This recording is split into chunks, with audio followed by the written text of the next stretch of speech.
الحمدللہ رب العالمین والعاقبۃ للمتقین والصلاة والسلام علی سید الانبیاء والمرسلین وعلی آلہ واصحابہ اجمعین۔ قال اللہ تبارک و تعالی فی کلامہ المجید والفرقان الحمید۔ اعوذ باللہ من الشیطان الرجیم، بسم اللہ الرحمن الرحیم۔ یا ایہا الذین آمنوا کتب علیکم الصیام کما کتب علی الذین من قبلکم لعلکم تتقون۔ صدق اللہ مولانا العظیم وبلغنا رسولہ النبی الکریم۔ اللہ رب العالمین کا احسان اور کرم ہے کہ اس مالک ارض و سما نے ہمیں اشرف المخلوقات انسان پیدا فرمایا، اور اس کے ساتھ ساتھ آقا دو جہاں صلی اللہ علیہ وآلہ وسلم کی امت میں پیدا فرمایا، اور اس کے ساتھ ساتھ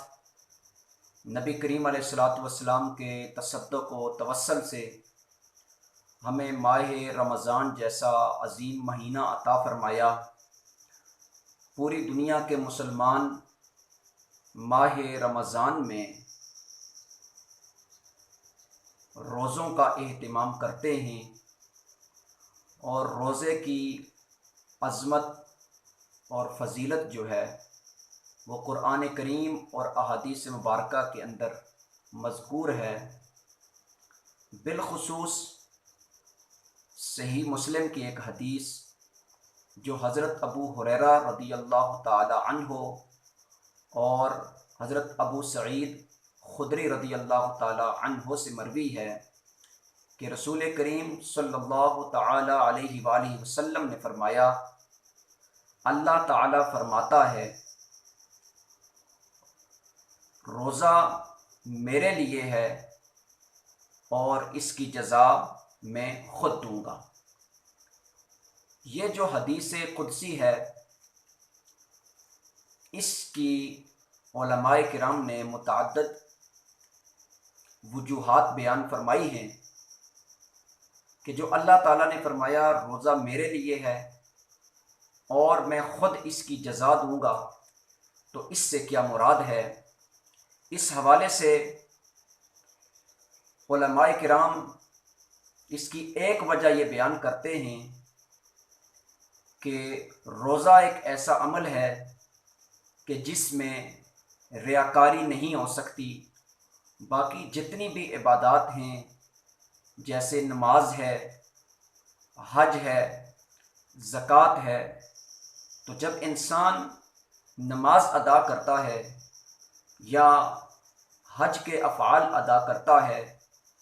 یا زکوٰۃ ادا کرتا ہے تو اسے کوئی نہ کوئی دیکھ لیتا ہے، لیکن روزہ ایک ایسی عبادت ہے کہ روزہ دار کے ظاہری اعمال سے کوئی یہ اندازہ نہیں لگا سکتا کہ یہ شخص روزے سے ہے، یہ پوشیدہ عبادت ہے۔ اس وجہ سے اللہ تعالیٰ نے فرمایا کہ روزہ میرے لیے ہے اور میں خود اس کی جزا دوں گا۔ اس کی دوسری وجہ جو علماء کرام بیان فرماتے ہیں وہ یہ ہے کہ جتنی بھی عبادات ہیں ان کو فرشتے لکھ لیتے ہیں سوائے روزہ کے، کہ روزہ رکھنے والے کو کتنا اجر ملے گا، اللہ تعالیٰ کے ہاں اس کا کیا مقام و مرتبہ ہے، تو اس کو فرشتے جو ہیں وہ نہیں لکھتے۔ اس وجہ سے اللہ تعالیٰ نے فرمایا کہ روزہ میرے لیے ہے اور میں خود اس کی جزا دوں گا۔ اس کی تیسری وجہ علماء کرام یہ بیان فرماتے ہیں کہ روزہ رکھنے کی وجہ سے انسان کو کوئی ظاہری صلہ نہیں ملتا، کوئی اسے بدلہ نہیں ملتا دنیا میں، تو اس وجہ سے اللہ تبارک و تعالی نے یہ فرمایا کہ روزہ میرے لیے ہے اور میں خود اس کی جزا دوں گا۔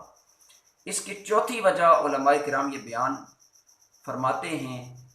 کہ استغنا اللہ تعالیٰ کی صفت ہے، کہ اللہ تعالیٰ کی ذات جو ہے وہ کھانے پینے اور خواہشات نفسانیہ سے پاک ذات ہے، اور روزہ رکھنے کی وجہ سے انسان ایک گونا تعالیٰ کی صفات کا مظہر بن جاتا ہے۔ اس وجہ سے اللہ تبارک و تعالیٰ نے فرمایا کہ روزہ میرے لیے ہے اور میں خود اس کی جزا دوں گا۔ اسی طرح اس کی پانچویں وجہ علماء کرام یہ بیان فرماتے ہیں کہ باطل معبودوں کے لیے تمام عبادات کی جاتی رہیں، لیکن کبھی بھی کسی باطل معبود کے لیے روزہ نہیں رکھا گیا۔ اس وجہ سے روزہ کی بالخصوص نسبت اللہ تبارک و تعالیٰ نے اپنی طرف فرماتے ہوئے یہ فرمایا کہ روزہ میرے لیے ہے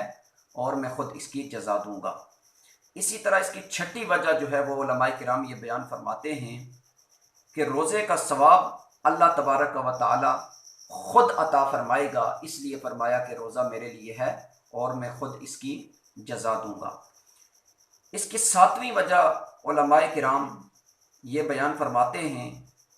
کہ روزے کی جزا جو ہے وہ اللہ تعالیٰ کی ذات خود ہے، جس طرح الصوم لی وانا اجزی بہ، اور اسی طرح بعض علماء یہ فرماتے ہیں کہ الصوم لی وانا اجزا بہ، یہ بھی جو ہے وہ